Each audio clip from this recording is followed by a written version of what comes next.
আর কত মাথা হেট করাবেন লাভলি মৈত্র? আপনি সোনারপুরের সাধারণ মানুষের মাথা আর কতটা হেট করাবেন সোনারপুর দক্ষিণের বিধায়ক ম্যাডাম?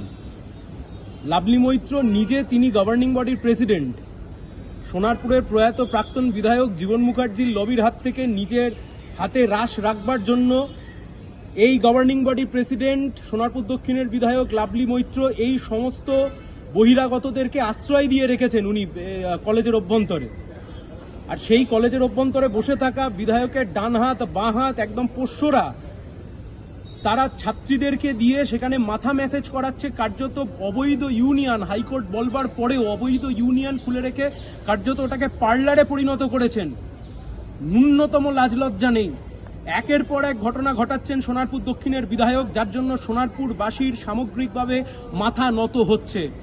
এত বড় ঘটনা ঘটে যাওয়ার পরেও, আরজি করের ঘটনার পরেও, সাউথ ক্যালকাটার ঘটনার পরেও প্রমাণ করে দেয় গভর্নিং বডির মাথায় বসে থাকা গভর্নিং বডির প্রেসিডেন্ট সোনারপুর দক্ষিণের বিধায়ক লাভলি মৈত্র, তার আশকারাতেই তার ডান হাত তার বাঁ হাত তার পোষ্যরা অবৈধ ইউনিয়ন রুমটাকে ছাত্রছাত্রীদেরকে দিয়ে বিভিন্ন রকমভাবে হেনস্থা করানোর কাজে লাগাচ্ছে। লজ্জা লাভলি মৈত্র, আপনি সোনারপুরের লজ্জা।